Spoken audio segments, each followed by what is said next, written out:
Okay, can you see me now?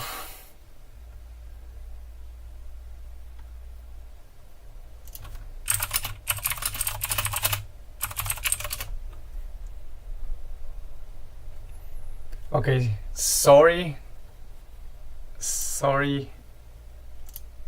thousand sorries for this. I had some technical problems here. I'll try to to be brief now because I lost a lot of time. So this is the talk about external secrets operator.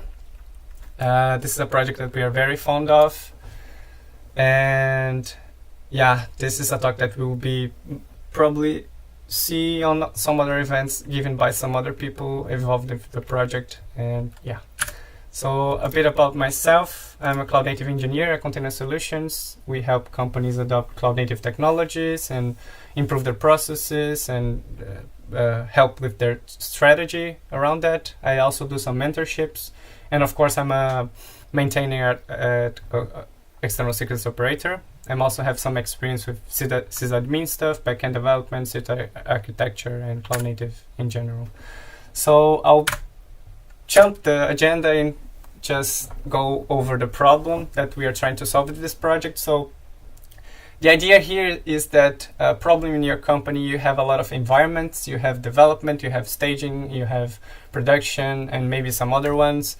And in each of these environments, you have a lot of services. Even if you're using a monolithic approach, you probably have access to some other third-party services. You have access from your backend to your database, and you have a lot of credentials to make that happen. And here we'll be calling credential secrets like everyone does in this space, and you can then end up with hundreds, maybe thousands of secrets depending on the scale of your organization. And this can get very hard to manage. And yeah, it's hard to handle rotations, hard to onboard new services, it's hard to onboard new people with specific accesses, it's hard to distribute secrets securely. And we are trying to solve this, at least some parts of this, with our operator. So the operator will be something in the middle here. You'll be using established solution, something that maybe you already use for something else, like AWS Secret Manager or Google Cloud Secret Manager, HashiCorp Vault. But while using this established solution, you still want to use Kubernetes secrets. So that's what we are trying to deliver here, where we want to keep this synchronized, and you'll be able to use both the established solution and Kubernetes secret. And the appeal of this is like, the first point is, if you're using one of these cloud secret managers, like AWS Secret Manager, you already have some integrations out of the box. Of course, integrations to other AWS services, sometimes even outside of AWS. You can use great features from them, like encryption at rest, easy rotation mechanisms, random secrets generation, and this kind of stuff. You can think about GitOps and declare secrets in source code. You can even, to be a bit more specific, you can declare the creation of secrets with infrastructure as code in your code. And then, because this will be created on our external provider, then the operator will sync with your cluster, and you avoid access to the actual secrets. You also can have environment-specific secrets with the same manifest. You can standardize this and make it easier to use in your development, staging, or production, or any environment. And you can abstract away the accesses. Here, I would explain a bit of what an operator and a Kubernetes controller is, but I'll jump because I lost some time in the beginning, and I think that in this conference, Container Days, most people would know how an operator works, but the idea here was just to say that an operator imitates a Kubernetes controller, and we even have, of course, a controller and an operator that looks, instead of looking at Kubernetes native objects, we look at custom objects that we create with custom resource definitions, and then we watch anything that we want, and we act on it.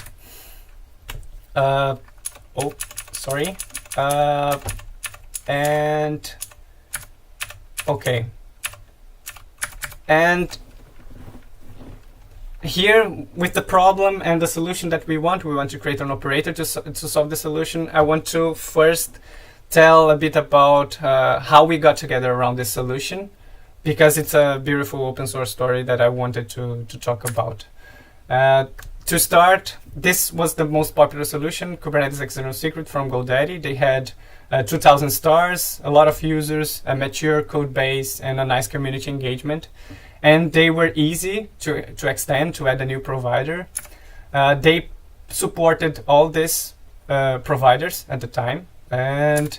But even though they were popular and they had a nice engagement and a nice project, we thought it would be better to have a new solution to be the de facto solution for external secrets. The reason was because they were written in JavaScript, and JavaScript is not inherently bad. It's nothing like that. It's mostly because if we compare with Go, we would have a lot of advantages in Go. So first class Kubernetes SDK support. We could use the same tools that the Kubernetes developers use to create controllers. So if a new Kubernetes controller comes, they use controller gen to generate a new controller. And using KubeBuilder uses controller gen underneath the hood, and we can be closer to Kubernetes development in that way. We have more tooling, we have Golang templating, and we wanted to go in this direction. So the new solution would be written in Go, and we would abandon the GoDaddy solution. And this started with an issue on the GoDaddy solution, this issue 47. Someone raised the issue saying that there was a very similar project, and some other people say, oh, Container Solutions also has this similar project, and then some other ones, and we got like a list. Here I'm giving credit to the big ones, but if you look at the thread, they have maybe 20, maybe more solutions that were basically doing the same thing, synchronizing external secrets from an external provider to your cluster.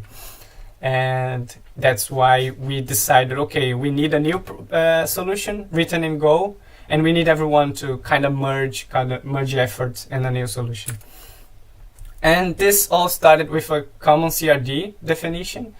We wanted to have a API specification that would deliver on every use case that we could think of. So Moritz started this. Moritz was key in this change, and he created this pull request where we started discussing, and eventually we accepted it as CRDs that would deliver. And even without a new solution, we started migrating to this CRD with the old solutions, just to future-proof the implementation before we had a new solution. This was interesting to see. So just a summary, we had an issue, then similar solutions arriving, and we noticing them, then initial effort with the new CRD, and then the new project, the new shiny solution that lives at external secrets / external secrets. And yeah, everyone should use this one. It's interesting because we got together with GoDaddy, and they decided to also transfer their popular solution to our organization. We have control on both of them, and the idea is to eventually move the stars from the GoDaddy solution to this one. We want everyone using the new solution. And here I'll be talking a bit about the state of the project. So yeah, we support a lot of providers, and we have templating functionalities, and we have some more complicated things, like if you already have the secret on your cluster, you can merge it and you can have some complicated things happening. But now, even though we have a lot of providers, the goal is to make everything stable, and we want to have a lot of users to consider things like outside of alpha, and then promote to beta and promote to stable. So we need users. We already have some companies using this in production. We have some users using this in personal projects as well. We have a lot of end-to-end testing, but we want a dedicated infrastructure for this to be able to make this stable, and we can confidentially say that it's stable. So these are the providers that we support right now. So we support a lot of providers, the Blast Secret Manager, HashiCorp Vault, Google, Azure, IBM, Yandex Cloud, GitLab projects variables, Alibaba KMS, and Oracle Vault. And we need to make sure that they're stable now. So it works in a very similar way to the original solutions. You deploy the, I think I can go directly to the demo now just to see if I can do something in 5 minutes. Okay, so I have a kind cluster here.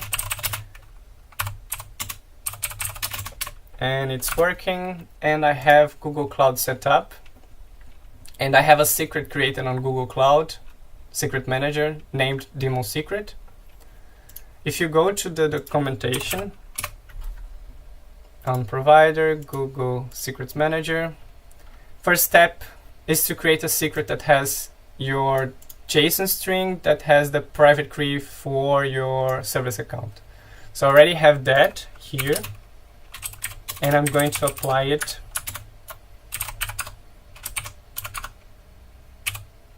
to my cluster.